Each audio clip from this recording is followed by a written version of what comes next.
The Project Kuwait. Learn, live.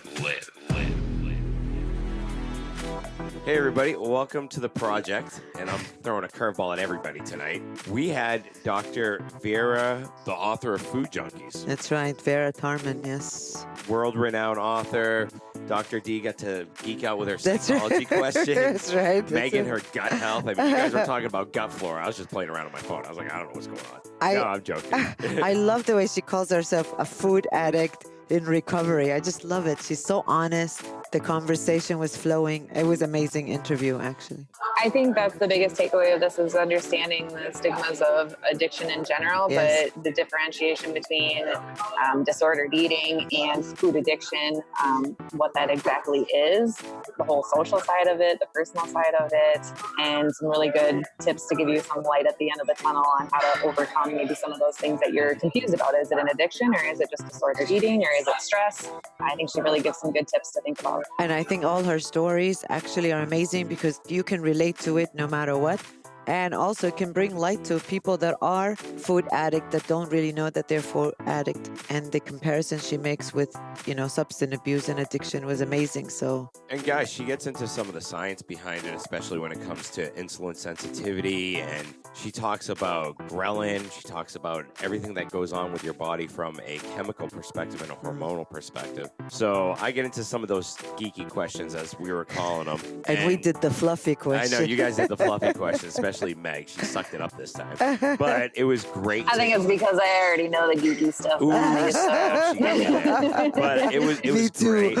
And just kind of like bear with us because we had some connection problems here and there. But all in all, it was a great episode. And I loved when she talked about her book at the end and the stories behind her book and what went into that and why she wanted to relate it to the readers. That was great. So give it a listen. And guys, leave us a rating and review on iTunes and you get a chance to win a limited edition Project Kuwait t-shirt. Yes. I want one. I want one.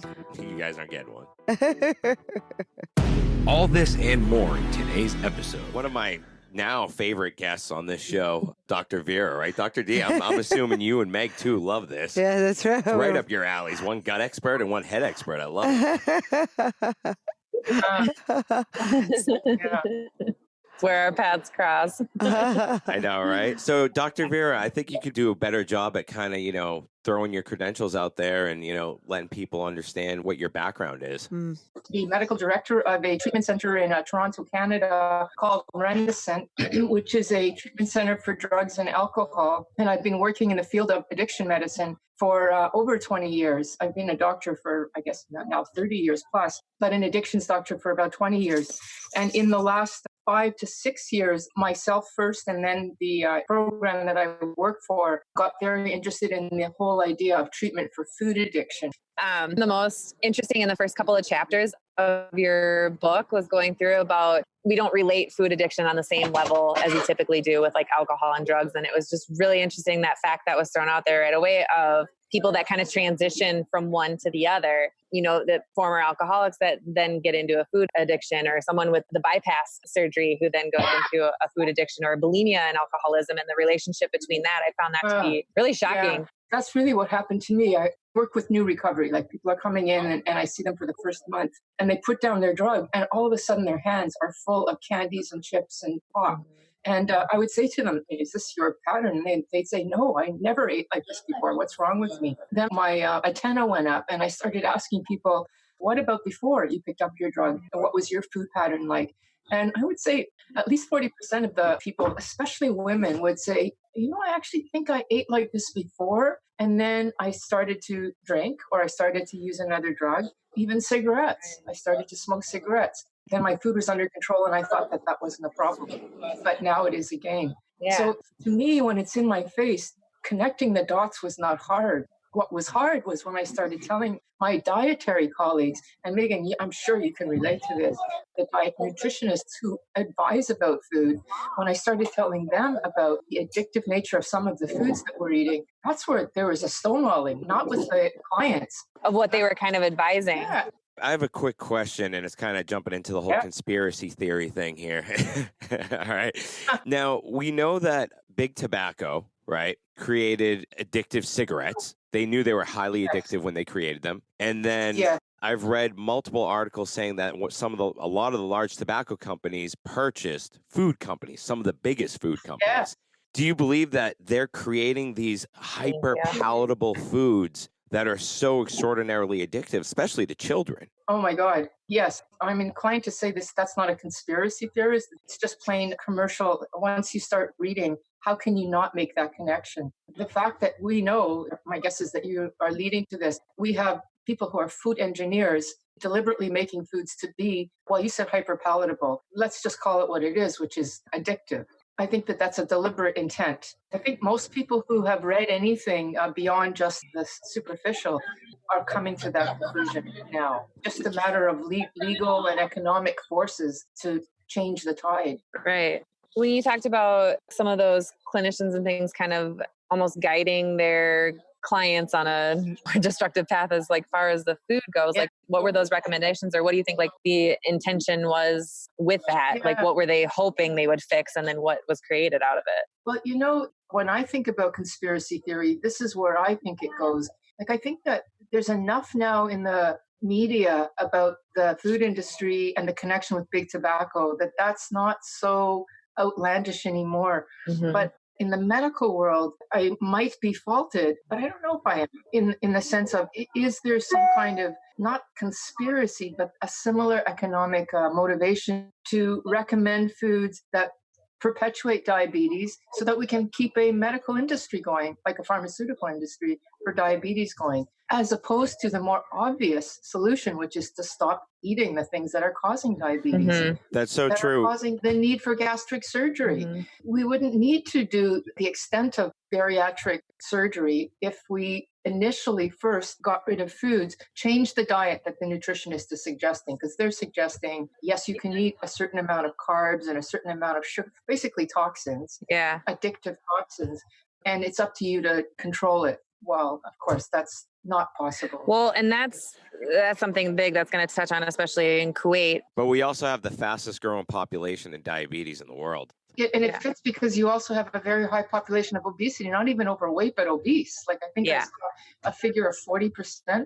That's obese. That's more than the U.S. And most people here will not think about, they will think about a surgery before they can really think about their relationship with food. And I think this is why it's so important that we're having this, because a lot of our listeners are also on this part of the world. I would like to ask you, what would be the best way to be able to explain it to a society that everything they do surrounds food? I mean, I'm assuming it would be the same thing as, Hispanic families but here it seems like there's nowhere you go. Everyone wants to meet with you. They'll meet at a cafe where there is sweets. And when you go to their houses, and it's culturally inappropriate if you say, no, I don't want. But what I know, and what I found out is that, as a clinician here, I was fascinated by a lot of the stuff that you're saying, because it really does touch home. Because here, for example, a mom will encourage a daughter to be eating. Ellen was my favorite. So the idea is that when you have home and the mom is telling you to eat, but then they create these obese children. And then when they are 15, 16, mom is worried that she might not get married, the girl, and then recommends plastic surgery, for example, or recommends these geriatric kind of. And so there's always a struggle. So me as a clinician, trying to educate them, and I mean, your book was very educational for me. I'm going to use it a lot. But how do you tell someone that what you have is an addiction, as of you're having an addiction of alcohol and drugs? People still don't understand it is the same. No. Yeah, I understand what you're talking about, and that's a problem that we have as well. I think probably less than you do, but it's still a problem, only because my guess is we're a little bit further ahead on the discussion about what to do in terms of addiction and stuff. I mean, this has to be a policy decision. You are trying to work with individual people. You are one person, and probably unique and unusual in your voice, talking to people. It has to be global or societal, because once that daughter walks into her, like you said, a family event and says, well, I can't eat this stuff because it'll make my diabetes worse. I'm glad you brought up a little bit of the science there, because I have a couple of scientific questions that I kind of understand, but I was hoping you could clarify for the audience. One was on Yes. the dopamine D2 receptors that you talk about in the book. I was hoping you can clarify what that is in terms of addiction. And then I have a follow-up question in terms of insulin sensitivity in the foods that we consume. And there are new products coming out like the Lumen, and there's like an insulin reader where it tells you if you eat an orange, if you have a spike in insulin, if it's good for you or bad for you. So can you talk about that a little bit? So really what you're asking me about are the sort of two drives to eat and how they can be mismanaged. Exactly. And there's the hormonal model, which is true. Like both of them are true, and they actually work together. And as much as you will get the medical community to agree, we will all agree that there is a hormonal drive to eat that can get mismanaged, and that's primarily through the insulin effect. So if you eat too much sugar, the insulin drives, and then that creates obesity and creates more hunger. I mean, it creates its own drive to eat. Highly dense, sugar-dense, fat-dense foods. When I say fat, I mean sugar with fat. And the foods that we eat are engineered to make that already mismanaged. So you don't even have to be addicted to food to be eating too much. You just eat too much because you're having a hypoglycemic crash. You've eaten a lot 2 hours ago. Now you're crashing. You need more sugar to feel normal. So you're going to eat more to feel normal. And we know over time, a person becomes insulin not sensitive to their insulin, and eventually the condition of diabetes occurs. You talked about the overuse of insulin receptors and their effects, and you also discussed leptin a little bit. Can you talk about that? Can you explain it? Right. It was really explained very beautifully in the book. Yeah. So when I talk about this is now still just the hormonal model, because there's also the addictive model, just the hormonal model. The ideal way that we should eat, the way that our bodies are, in terms of, if you want to call it paleo, hunting and gathering, or whatever, the way our bodies were evolved to eat, we're supposed to eat real food, not processed food, but real food, which means that there's a certain amount of sugar in fruit and vegetables and whatnot. And our body, with the amount of insulin that's required to transport the sugar to the brain and whatnot, it's all good. It's great. My hunger cue is a hormone called ghrelin or ghrelin, depending on who you talk to. And that hunger is, if you want to think of a scale of 0 starvation and 100 stuff, that's around a 4 or something. You're hungry, but you're not starving. And we think about food serenity, food sobriety. You want to be in the realm of between 4 when you're hungry and 7 when you're full, not stuff, but 7 when you're full. That's ghrelin is 4, and leptin is the hormone of satiety that is released from the gut about 20 minutes after you eat. That's like my number one habit that I discuss with everybody before, like focusing on really what you need to be eating. It's just like slow down, and it's for that exact hormonal and reason. When you're eating processed food, it's done in 5 minutes because it's already pre-processed. So we've got ghrelin on one end and leptin on the other, and it's a perfect match. It works great. And insulin is, it's all perfect. When a person is eating processed food, on the glycemic index, you end up having a bolus of more sugar than your body is easily managed, then basically the whole insulin that becomes involved. So insulin has its own hunger cue, and it's the kind of hunger of when you're starved or ravished and the fuel is low, and if I don't eat, I will be crazy. I'm crazy with hungry. I'm going to eat anything in sight. If you've ever felt that way, it's not ghrelin hunger, it's insulin. I'm hypoglycemic, my sugar is low, the fuel for the brain is getting lower. So then we eat, but we eat too much, we become insulin resistant, and then the whole system is in abeyance. It doesn't work well anymore. What are some cues or, I guess, things that you do with people to get them to understand, like, at what point is that hunger an emergency? Exactly. So if the person is eating natural food, like non-processed food, then their natural hunger cues of just being full kick in. But when you are full and you see extra food or you see a dessert, you're full, but you're hungry, you know that that's not a real hunger cue. That's insulin, and that's now dopamine. There's something else happening. And when you ask the question, how do we know? I don't want to say once you're damaged forever, but a person who's been eating for a long time really forgets what it's like to be hungry, true hunger. Yeah. Because we become so overwhelmed by the insulin hunger, the famished, ravaged hunger. And the signals are always around us. I mean, food is constantly around us. Like we've talked about this before, there's no inappropriate place and time really to be eating anymore. Yes. And so what you're now talking about is the other neurological side. Exactly. So we talked about the hormonal piece, and then we've got the other piece, which is the the neurochemistry, the dopamine and the dopamine 2 receptor. So when I am full and I walk into a buffet and I see something that's, oh my God, that's really tasty, what's happening is my dopamine has now picked up curiosity. Oh, that's good. I want to see what that tastes like. And I start to develop a hunger, because hunger kicks off dopamine. Like, that's a connection in and of itself. So now you're hungry, but it's a dopamine hunger. And that works fine if it's normal food, because, when you're hungry, you think about food and it works fine. But when you're eating a highly processed food, you're not hungry anymore, but you still want to eat. And I actually think that the neurological hunger is much more powerful than natural hunger, because we can eat until we're stuffed and still want to eat more. You always get people here that saying, well, I'm not really addicted to food. I just love food. So whenever you try to ask about the process of it, then, whenever people come to me and they're talking about their weight and how they're frustrated about being obese and that they want to make a change in lifestyle. And then I say, well, it sounds like you might be addicted, or, of course, in psychology, we talk a lot about emotional eating, which is my next question. If you can, I know that in some of your interviews, you really did talk about food addiction and how is that a food addiction is the same as emotional eating, which is something really big here. I've noticed in my practice is emotional. So the idea is that when someone says, well, I'm not really addicted, I just love food. What do you say to people like this? How I would handle that kind of question is to say that there's a continuum, and food, by its dopaminergic function, and it's not just dopamine, it also serotonin and endorphins. It provides the comfort because it is a fuel, and anything that's good for us feels good.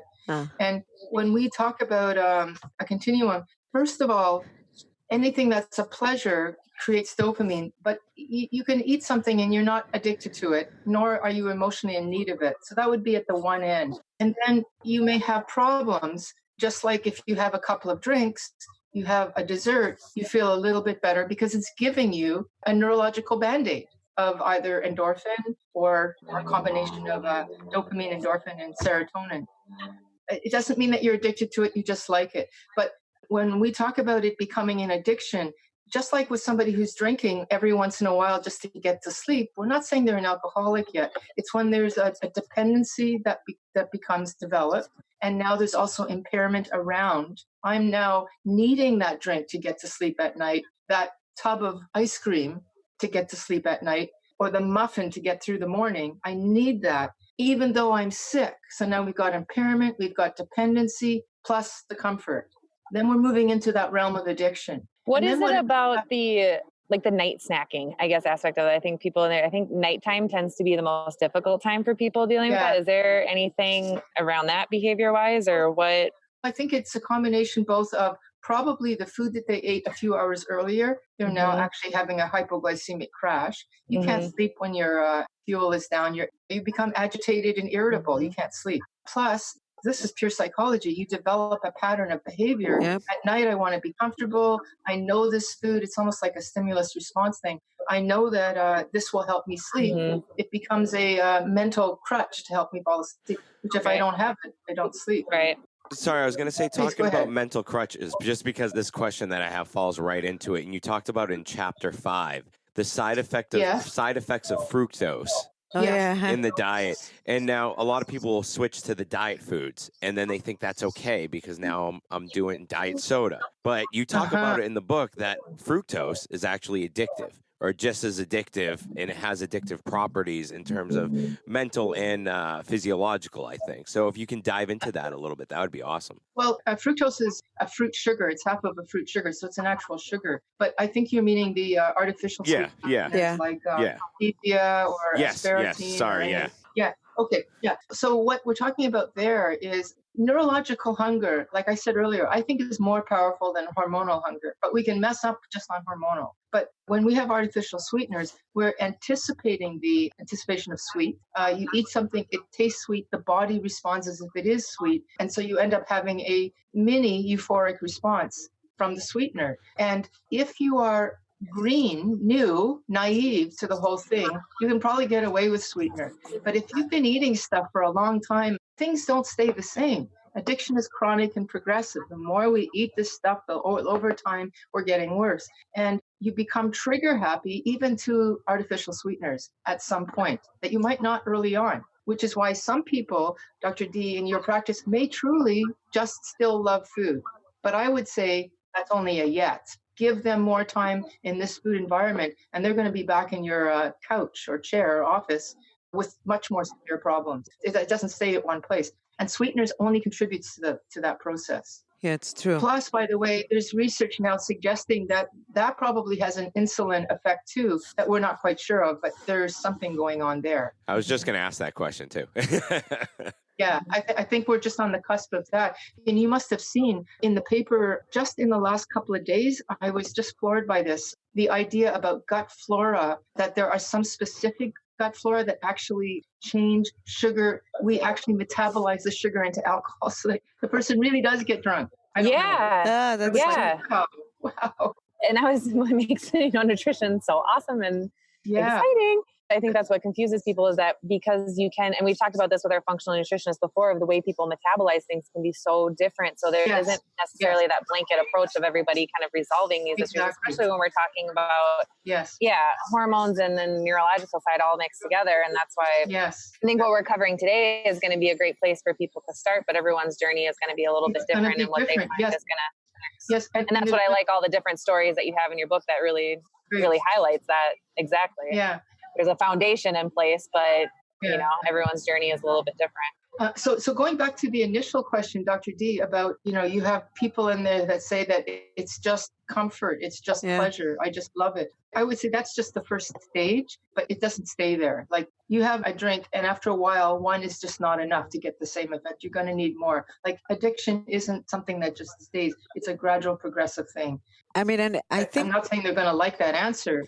Yeah, they're not going to like it. And I think really, if we can just, I'm sure that you've had a lot of challenges in trying to have people understand that food addiction is just like any other addiction. And I'm sure you've got some people fighting that idea, but really, I mean, it makes sense. Yes. Yeah. I can see a lot of my patients saying, no, I'm not addicted. What are you talking about? That's only drugs and alcohol. I know.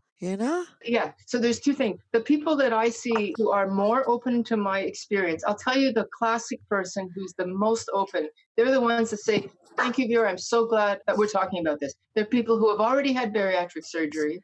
They've already had it. And now they're gaining weight. There's nothing more devastating than having gone through that process and now you're gaining weight again. Yep. They're the ones who are willing to listen. In other words, they've gone, there's nowhere else left on the block. Now they have to listen. Right, because none of the habits have been addressed that got them there in the first place. Yeah, exactly. But how do we get them to listen right when they're in your office? Right. That's right. That's the key. Yep. It has to be societal. Yep. And here, Dr. V, we see it a lot because people do want to go to a quick solution. Somehow there's something about this culture, or maybe it's even this new generation. And I know that you have talked a lot about this digital world that we live in. So it's isolating people more, which means that they're going to eat by themselves more. So this is happening here, the 21st century. They're using a lot more social media. I have a client, she's 21 years old, and she she's on antipsychotic medication. So it's making her, of course, because I know that it made them gain weight. So it makes her gain weight. All right. So I said to her, why don't we start you knowing that you're gaining weight? I mean, I've seen her for a year and I've seen her explode in weight. So I say to her, we really got to do something. Why don't we talk about the way you eat? No, she likes all these, all the pastries. She likes all the sweet because it soothes. And as you can tell, that serotonin and dopamine is down. And then I said, do you know what she says to me? It's okay, Dr. D, because now I'm talking to a surgeon who's gonna do the sleeve, and I'm going to 21.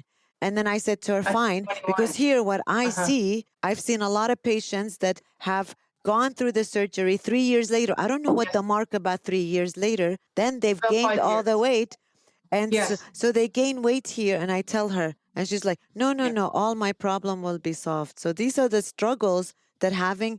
And then I'm like, well, if you don't learn how to eat right, it's going to come back. Yes. If I can say, one of the things about the antipsychotics and also antidepressants, but more antipsychotics, it's not just that the person gains weight, but they want more sugar. Like it actually changes the insulin hormonal That's right. fine tuning. in such a way that they want to eat that sweet. So it's a physiological drive that is imposed upon them by these medications. That's true, because High since dose. she takes a Yeah. high dose, and the idea Yes. is that she craves chocolate all the time. She craves a lot of the sweets, Yes. which has made her gain weight. And now she's lost hope. Yes. And I Yes. can't exit here because they want a quick fix. And she assumes that this is going to solve her problem Yeah. because there is no This is- self-control. This is the quick fix that's happened to her. She took the medication, and that makes her want to eat, which then makes her crash. She gets lethargic and she gets depressed about herself. So therefore, her meds have to go up, and she eats more. It becomes a Vicious cycle. momentum in the wrong way. And the same thing's going to happen with the surgery. I'm sorry to say, Yep. from my experience. I know, because I see it regularly here. And unfortunately, And- she's only 21. About the difference between comfort eating or Yes.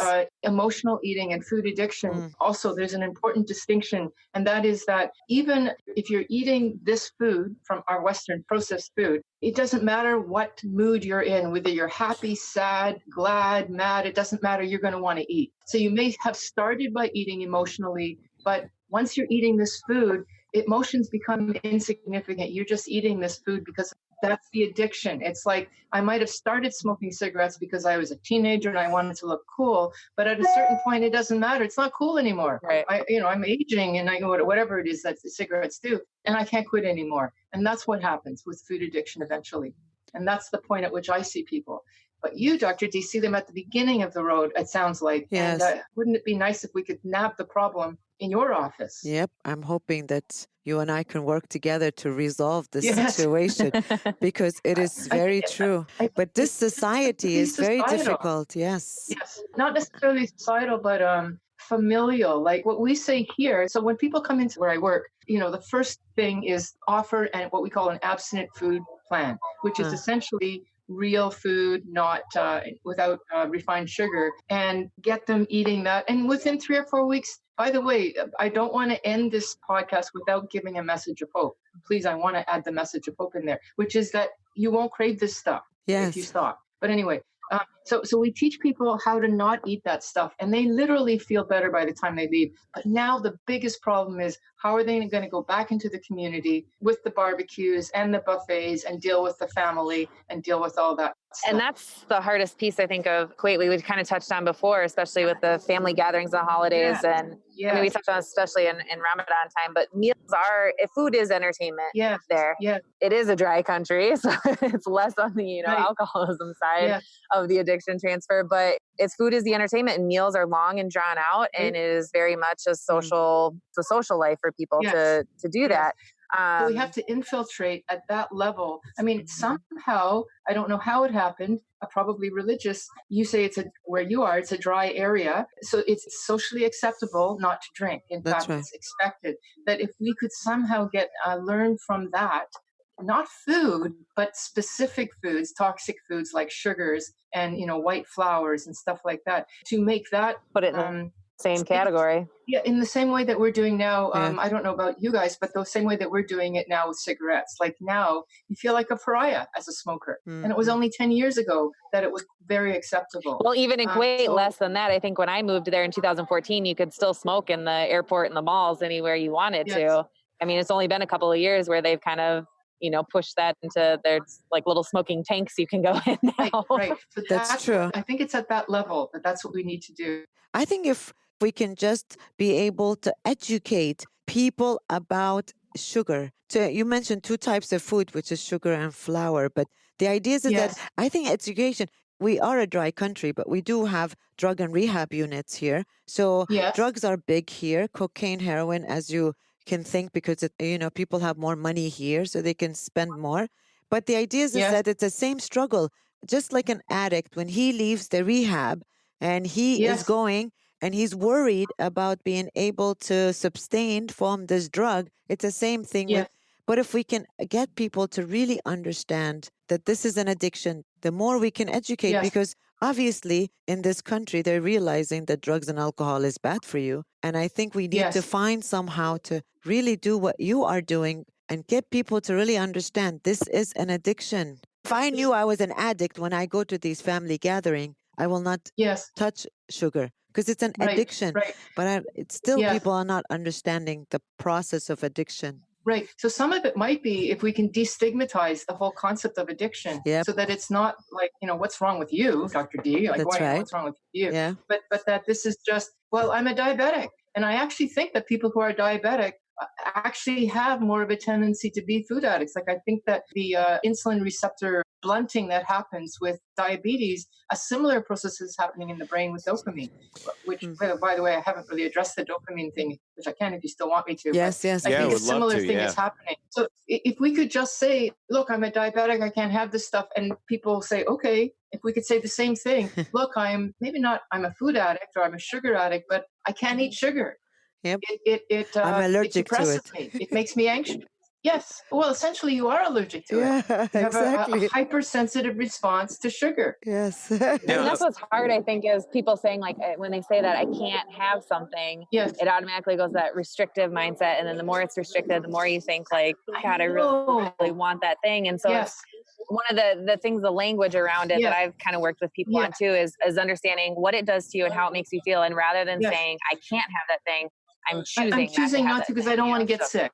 Exactly. Yeah. It's just understanding the impact that it's going to have and kind of changing the language around it. As soon as you say, I'm choosing not to have it, now it's a little bit more of the responsibility. Yes. Sugar makes me I know how anxious. this makes me feel, rather than I can't and someone else told me it's bad for me. No, sugar makes me anxious and I don't want to be anxious. Sugar makes me depressed and I don't want to be depressed. Exactly. Now, yes. I have another science question. I don't know. For some reason, I'm the geek. Usually, Meg's the geek on the show.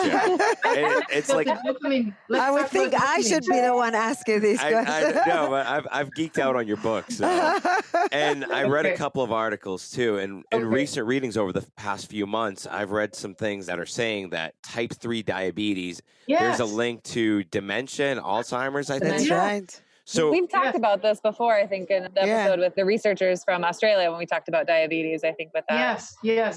Yes. From your medical opinion, is the link there yet? Because right now in Kuwait, we're seeing a huge influx in dementia, especially. I mean, I know at least 10 households where they have an elder family member that has been stricken by dementia or Alzheimer's.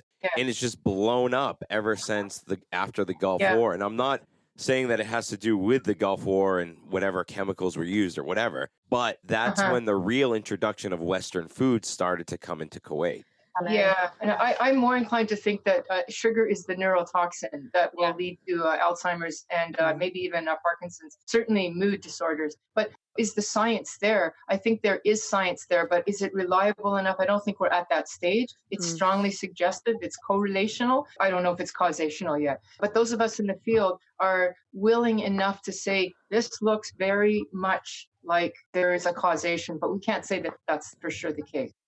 But I am prepared to say that it's a neurotoxin, sugar, and that nothing else. It causes mood disorder and it causes addiction to other things, not just sugar, but other things. So let me talk a little bit about that dopamine 2 thing that you had asked earlier. When we understand addiction, there are more neurochemicals than just dopamine, but that's the one that's been studied the most. So you can understand a lot just on looking at that level.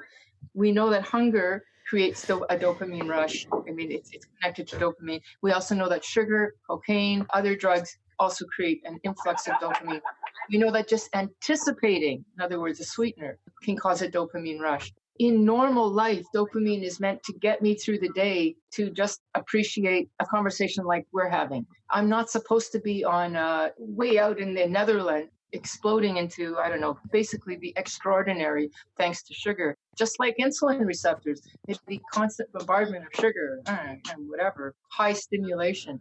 Then if I don't have anything, I get flat. I'm depressed.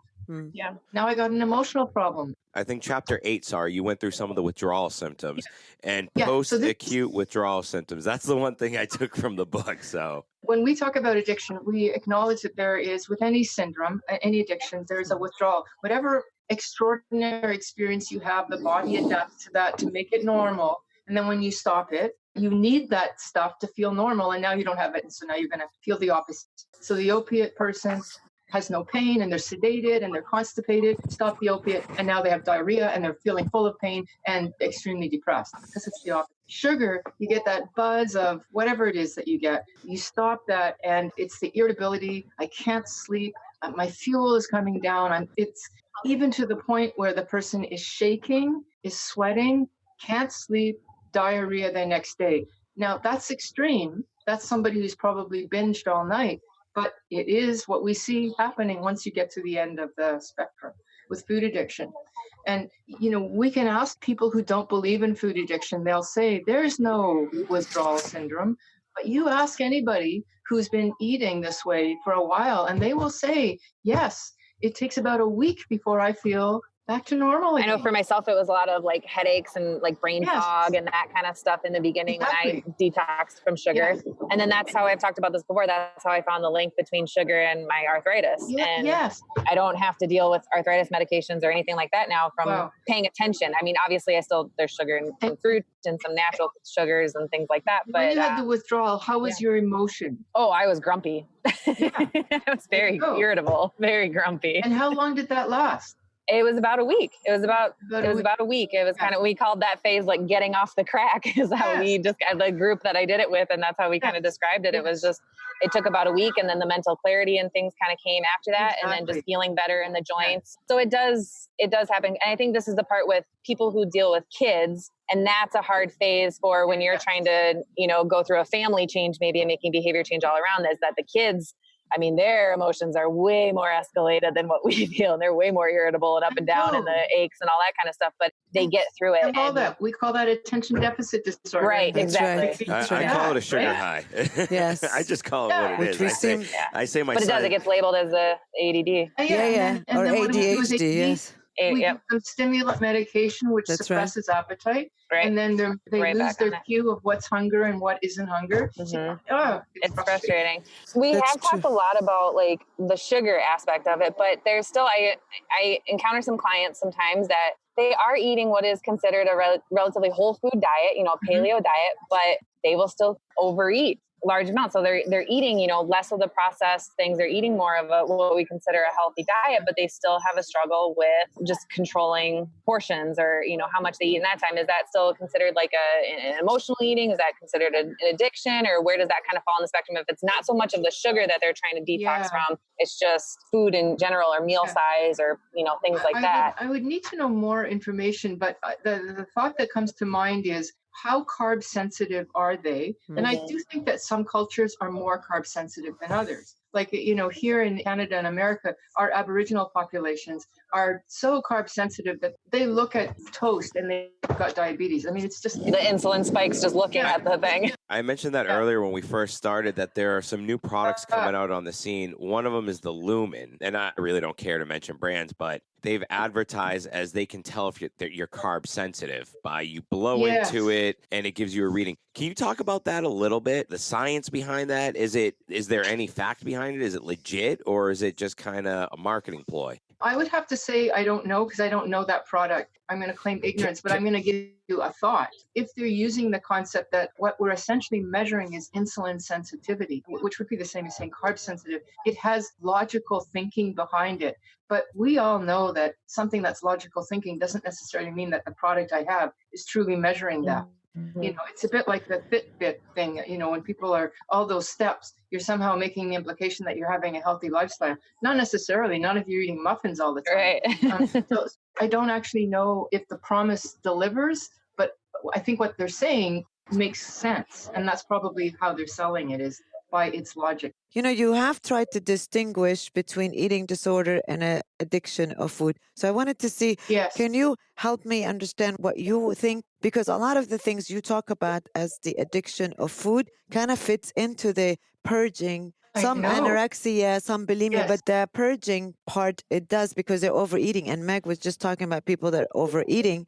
The idea is that when, so someone that can come into my office, and if I don't know enough about addiction of food, I would say that they would be in those three categories of eating disorder. Yes. You're asking me a question that is the bane of our existence. Like, this is the biggest struggle. And if anybody could answer it, they'd get the Nobel Prize in dietary. I'm sure they would. Let me go back, Meg, to your question first, and then I'm going to go to what is it about the person who's volume eating? Like, are they eating grains? Maybe it's healthy food for most people, but they can't eat some of the more complex carbs.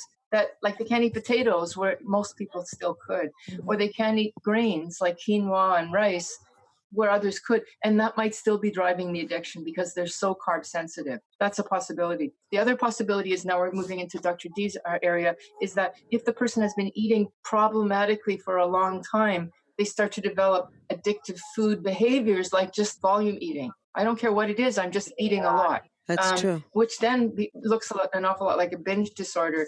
And now, to answer your question, the tools that we have to measure food addiction are highly sensitive. They will pick up food addiction and they will pick up eating disorder, but they are not specific. I cannot rule one or the other out. It's very frustrating. And it's the reason why we can't get this condition acknowledged, because people will just say it's an eating disorder. The best that we have is that there is somebody in Sweden now who's Bitten Johnson, who's working on a tool to make a distinction. But the way that we do it now is, if the person, like you, Meg, stopped eating a particular thing and had a response of food serenity after 3 weeks, just because of the food you've changed, not anything else, and you feel quiet, then I'm going to say that that is a strong signifier of food addiction. Whereas somebody with an eating disorder, it only makes it worse, because the restrictions, what will feel restrictive, will just feel like ongoing eating disorder behavior. It's almost like whatever solution works, that's going to help me give the diagnosis. Do you get what I'm saying? Yes. It's an unfortunate way, because we're working from the back going forward. It would be much better to have something at the very beginning. If anyone's looking for a PhD topic, that's it. That's it, yeah. But Dr. V, why do we need to distinguish it? Why can't we put it with the eating disorder? I mean, people might ask you that. Why do you want to bring in another diagnosis? Okay. Because, that is essentially what Health Canada says, and the DSM-5, the committee said when food addiction proponents came and said, here's a disorder, please accept us. The DSM-5 committee said, I'm sorry, how is this different than binge eating? And we don't need anything. We got binge eating. But we would say that it's very important to make a distinction, because in the eating disorder model, it is almost sacrosanct to learn how to eat normally, like the way that my family eats and my society eats, but in moderation. And a food addict cannot do that. It's the same as if you quit smoking cigarettes. I cannot just have one cigarette on the weekend if I was a pack-a-day smoker before. If I wasn't, maybe I could. But if I was a pack-a-day smoker or a bottle a day, a wine drinker, I can't just have one drink on the weekend. It's only going to make me want to have more. The principle about food addiction being, once that dopamine receptor has been kindled, primed to have that heightened response to sugar, the moment the sugar enters, it inflames the whole system. And what does that feel like when the system is inflamed? It's the term of what we call the phenomena of craving. I crave more sugar. What is that? That's dopamine. What's actually happening is a dopamine spike, but I experienced that dopamine spike by, I want more sugar. I didn't until I had this hot chocolate, but now I want a piece of cake, but with the hot chocolate. And then I go home tonight, and now I want the ice cream that I used to have. All of that is dopamine, that is hypersensitive response to one little thing. So eating disorder says the treatment for eating disorder is learn how to have a little piece of cake once a day. A food addiction would say no, never. No cake ever again. Exactly. Yeah. But not with, not with the sense of restriction, but with the sense of freedom. Right. Well, thank you very much. So I guess you're saying that addiction of food has the specific, which we're talking about sugar, but also how it really kindles the dopamine receptors. That's what you're saying. Yes. So, and then you're saying that even though eating disorder in general, they, especially the purge eating, I mean, we're talking about the same kind of neurotransmitters, the dopamine, serotonin. We have the same thing, but you're saying that they are activated in a different way.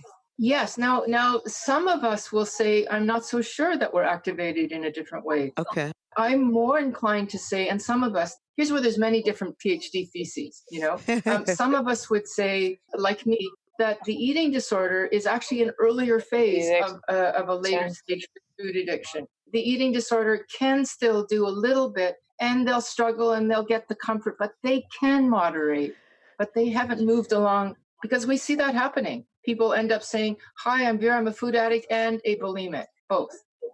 That's but true. really, the fundamental difference is it's about the physiology of introduce the food, sparks up the desire, what we call the phenomena of craving, and then you're lost.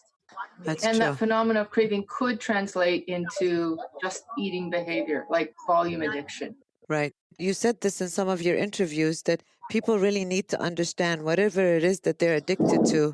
If they stop their addiction, everything gets back. And then you also say that a lot of times, like when people stop their addiction, and I don't work a lot with substance abuse, but I'm sure that you've had patients where they say somehow when they stop their addiction, their brain even goes to norm. And for food addiction, I've heard you say that, if we can help people understand, it only takes 3 to 4 weeks or 1 month. Yes. The message of hope is that if you stop the addictive foods, and that doesn't mean you can't stop eating tasty food.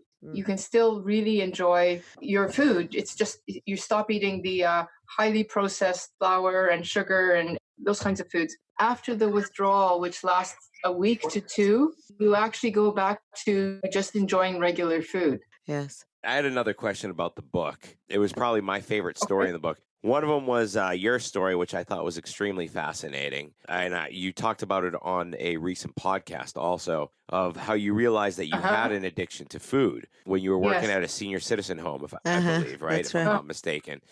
And then the other story I was hoping you could dive into both of these stories a little bit and just kind of give like a snippet of them, was Lawrence's story, the food addict and heroin addict. And like I said, that broke my heart because in Kuwait, we have a huge heroin problem that no one talks about. Yep. And there's a huge heroin problem in the United States. I think it's a global mess right now. So can you dive into both of those stories a little bit to give our listeners an idea of how this book is? Because it's not a geeky science book. It's actually got some real life stories in there. Actually, it's an easy read, I too. start with my story in there because I feel like my story is so common with the young woman in university who is worried about her weight. I probably wasn't that, but I thought I was, and started to fool around with the foods that I was eating, thinking that I had to cut my calories because I believed in the model of calories in, calories out. Of course, I'm going to save the favorite ones, which are the sugars, and just eat those and not eat the other stuff. And before I knew it, I became obsessed, absolutely obsessed, 24/7 thinking about food. And my guess is that probably the quickness of that, because that took 2-3 years to get there, was probably because I have a family history of alcoholism and my mother was an alcoholic. And I think that I probably had receptors that were not necessarily addictive personality, but addictive genes. So there it was waiting to happen. And I wanted to use my example because I didn't feel like I was the typical addict, the stigma of that. I was just a regular university person who now, in anything that I did, school, relationships, going to a movie, what was first on my mind was, could I eat, or how much did I have to burn off so I could eat later? And then it was like this nest of bees in front, and then everything else was there. And I was navigating that, but the bees of those thoughts were in front of me. And it wasn't until 30 years later of trying to manage this that because I became an addictions doctor, that I thought, okay, I'm going to treat this like an addiction and just stop the sugar and see what happens. And that nest was gone in a number of months. It was like, oh my God, what took me so long? Well, I didn't know. And so now I'm on this campaign to talk about this. Lawrence was an example of a fellow that I met. He was a real patient that I was seeing. I work at a treatment center, but I also had a small practice of opiate addicts, and we were giving a methadone. And he was somebody who's quite obese and had been a heroin addict for years. And not everybody who's a heroin addict, that they are. What he did is he would have customers, and with those customers that he would sell to, he would get enough for himself by selling a bit more than he had to pay for. And that was how he was able to be a art dealer and all sorts of things that he was, along with being a sort of functional heroin addict, first from New York and then came to Toronto for a number of years. But then he got heavier and heavier and was not able to get out very much. He ended up having less less customers, and therefore more in need of heroin because he couldn't afford it as much. And I think he managed by eating more and using less heroin, almost like a kind of juggling act, until he finally got to a place where he had, I think, 3 or 4 customers that gave him just enough heroin so that he wouldn't be sick. But now he was morbidly obese. I mean, I guessed him to be in the 400 plus, but he could have been more. He was to the point where he couldn't get out of bed anymore. He had somebody rig up an iron thing that he had to hang on to, so he could literally pull himself over to the pail where he would go to the bathroom. And then he had somebody that was staying there to help him. So he had to stop his opiate use, and he would do that with methadone. So I would come and give him the methadone, and I thought, let's deal with the food thing at the same time. So we got him off the opiates, but we never managed to get him off the food. And because he was so heavy, I think I was only seeing him for about a year until he finally had a heart attack. And he told me he had a number of times where he had chest pain and what was clearly signs that you should be going to the emerge because of angina. But he wouldn't go because he was so embarrassed. I mean, he was too big to go in a regular ambulance. Like, it would have required, extra effort. And I mean, that's really his story. Somebody who started his addiction with opiates, and then it ended up being, basically food. He did not die of an opiate addiction. He died of his, basically a heart attack. But we say that was food addiction. Wow. Wow. The significance of adding some of these stories to your book, was that just to kind of relate to the readers a little bit more? Yes. So that what I really wanted was that when somebody read that they would go, that makes sense. Because you say food addiction and people go, what? I'm not addicted to food. Like your experience, Dr. D. What are you talking about? But when you read it, it's like, well, wait a minute.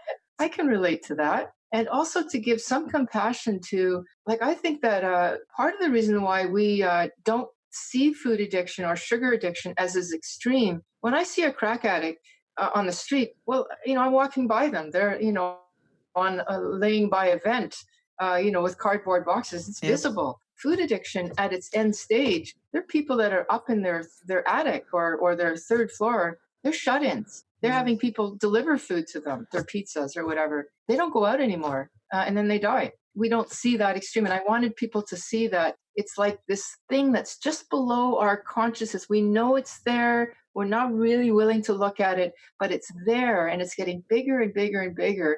And once in a while we see, heart attack, diabetes. Well, there's a lot of diabetes now, but we don't see that the beast is actually addiction. And I wanted people to see different views of that addiction so they could go, yeah, that could be me. I think these stories, especially knowing that you had a food addiction, because sometimes you get people writing books or are expert in certain areas. Not that everyone should have personal experience in the area they study, but I feel like in your book, it really made it so real, because this is someone that calls herself a food addict, is in recovery.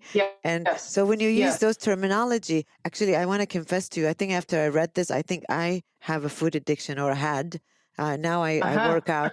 Now I work out. But talking about when I was in college, I had similar situations. So I felt like, wow, I wish somebody then would have told me I had food addiction. Of course, 3 years ago, I changed my lifestyle. I work out. I exercise. I don't eat sugar. I look great for myself. I mean, if you knew me 3 years ago and you see me, you don't recognize me. So when I read your story, I thought, wow, this is really me. I could relate. And I felt like it's so nice to read a book from someone that already was there versus someone else that wasn't there and is just talking about it in a more hypothetical, research way. So I really appreciate your honesty. That was amazing. Yeah.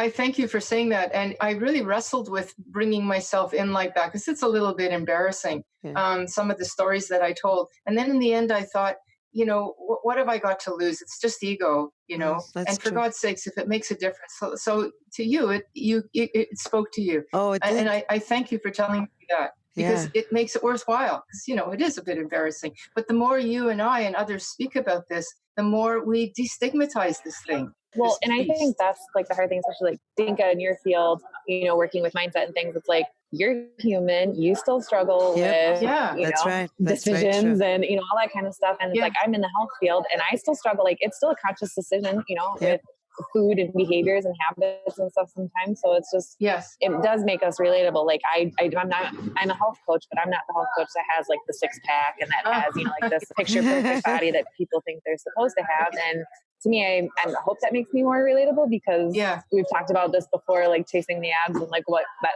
sacrifice comes from, and you know, is it really worth it? But I think on all these fronts of like you being a doctor and holding a PhD, like people probably think like, oh, it just must be so easy for her to know and understand all of this. But it's been a work in progress. It's been years of experience. And I think that's the benefit to all of us. And Maddie too, with your history of being overweight and smoking and overcoming all that kind of stuff, like people just need to understand that that's human. That doesn't make you a bad person because you've had this experience on your timeline. What are you going to be able to do with that experience? Yeah, that's true. One last point, I think, before we kind of wrap up, and I'm stealing one of Dr. Dinkha's questions.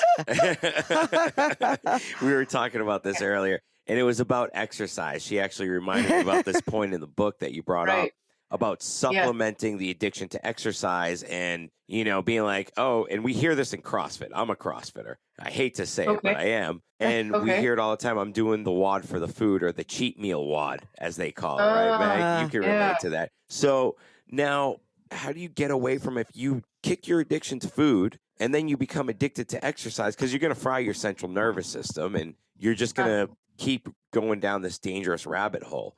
So you talk about that in the book a little bit, and you seem like you kind of stay away from the exercise model or the fitness industry model, which the fitness industry is crap anyways. Let's be realistic. It's full of lies and cheats and snake oil salesmen. But so if you can dive into that a little bit, that would be great. I probably avoided it because I did what so many other people did. I did a ton of exercise to basically, you know, be able to have that little extra. Because remember, when I was living in this 30 years of wandering in the wilderness, basically, of trying to manage how much can I eat, how much do I have to burn off. I mean, I would run an hour a day, and then I had a gym downstairs, and so that when I stopped eating the food, it was like, I'm not doing that exercise thing. So I got out of it that way. I encourage exercise now because one of the things that happens when you stop eating this food is you get a ton of energy that you didn't have before. And the actual pleasure of walking and climbing and running and biking comes back. Like it's like when you're a little kid and you enjoy that stuff again. I did not enjoy running and doing that hour of exercise in the basement to lose the however many pounds. I think that probably people can use exercise as an addiction too, but that wasn't my story, so I can't really speak to that. I'll be happy to listen to you if you want to share. You know, you probably have lots of stories of people who have come to you. I think that the idea is that you also mentioned social support. So not to remove, I mean, there are lots of people, like, for example, anorexic, which you know, what they do is they're obsessed with food, but they're trying to stay away from food. So they'll obsess over exercising. You know, I had patients like they'll work out 2 or 3 times. I have students, I also teach at the university here, where, you know, the whole time they're spending time is chewing gum, drinking water, and they're in the gym at the university, maybe 2 hours. So there's an obsession about it. You're right. But I mean, and then sometimes people like, well, it's better than eating. So at least I'll spend most of my time in the gym, which, you know, again, it's like running away. They're in denial of a problem. Instead of facing it, they're running away to something else. And then it's not even that they're in denial of the problem, but they're still obsessed about something. And that's such an unhappy place to be. That's true. In a way of wrapping up here, what I'd like to suggest is this is not about restricting. This is about liberating. Yeah, that's right. Liberating from this obsession to lose weight, burn off the calories, and, you know, what can I eat that I can feel okay on? It's like freedom from all of that. That's right. And that freedom can be achieved within 3 weeks. It's not even like years. It's 3 weeks. But the rest of life is going to be, how can I protect that? Because I'm living in a society that doesn't understand. Right, but if you really explain to them that after 3 weeks, you are going to be free from the mood disorders. You're going to be free from being tired all the time. You are going to be free of this unhappiness. You'll be a happy person. Like I share my story. I mean, when I was overweight, even though I've always been active and really worked very hard, but still it was a push. Now I wake up, I'm excited when my trainer comes. I'm excited for the day. You have a different type of energy. And I use myself. I mean, you know, I tell them my stories because they need to know that I'm not just giving them this because I am a psychologist, but because I'm human and this happened to me. Yes. And you want to share this. That's right. And so, you know, you have the experience. I mean, it gives us the passion that we have to withstand the response. to be able to withstand and to continue on and preach this message. It only takes 3 or 4 weeks. Yes. It's not just 3 or 4 weeks of mood. It's like within 6 months, half of your weight will be gone. That's I right. lost 100 pounds and I've kept it off. Like that's great news. That's right. Not in 3 weeks, but in a year. That's right. Great. Like you will have a new life. Yeah, I think that's the difference, is that you're able to keep it off, whereas the diet culture and the fitness industry kind of depend on you putting it back on, the cycle back in the addiction industry as well. The diet and the bariatric culture, the surgery culture. Totally. So I think that's amazing. I think we've covered so many great things that are going to help people just understand that there is light at the end of the tunnel and give them that little ray of hope. Yeah. I think it would be cool if people listening to this, if they had, follow-up questions or anything that, is still confusing on the addiction and eating disorder, that, maybe we could bring you on for a part 2 or something of this, because I just think this topic can't be discussed enough. I'm so thrilled to be from Kuwait and over to our side of the world. I think it's a problem. This is such a thrill to be speaking, across the world like this. Like really, maybe I'm we could so bring delighted. I don't know. Dr. V, we're thinking of bringing you here. Yeah, Dr. V. We want you to come and do a talk for a lot of people, and people do speak English here, so it'd be nice if you can come and talk about your book in person. So I hope you're open to coming to Kuwait. As long as I don't have to eat the food. Besides your book, we have some good food. Besides your book and the podcast and things, are there any other places, or do you have any upcoming webinars or any upcoming workshops or things around that you speak at, or what are other ways that people can? I think it's best if I just send you my website. Yeah, I got all those links. I can put them all in the show notes, without a doubt, definitely. Dr. Vera, thank you so much. I think this was a great episode. We'd love to definitely have you again, and I'll probably get some more sciencey questions so I can geek out a little bit more than Meg this time.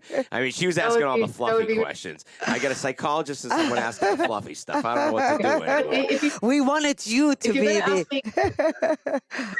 If you're going to ask me geeky stuff, send it ahead. Like that lumen thing, then I could look that up. Yeah, I'll send you the link. I saw that the other day on Instagram. It was the weirdest thing. And Meg, have you seen it? I don't know if it's just in Kuwait, but I saw it here. I've heard about them before. I haven't used it, but I've heard that there are ones. And it's kind of interesting, actually, even with your Fitbit, you can look at after eating something like a piece of cake or taking a bite and watching your heart rate change on your Oh, wow. See, I've done it with HRV.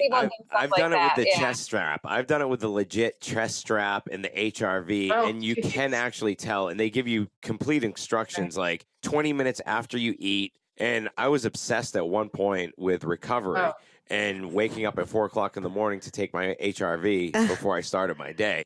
And then I was doing it after meals and chicken.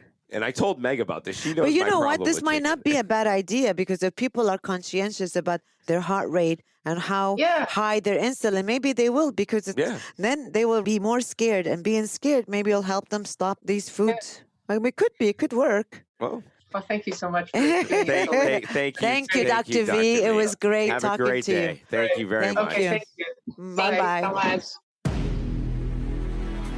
Thanks for listening to this episode. If you enjoyed it, please head over to iTunes to subscribe, rate, and leave a review. You can also find us on Instagram at the Project Kuwait. Thank you, and join us next time.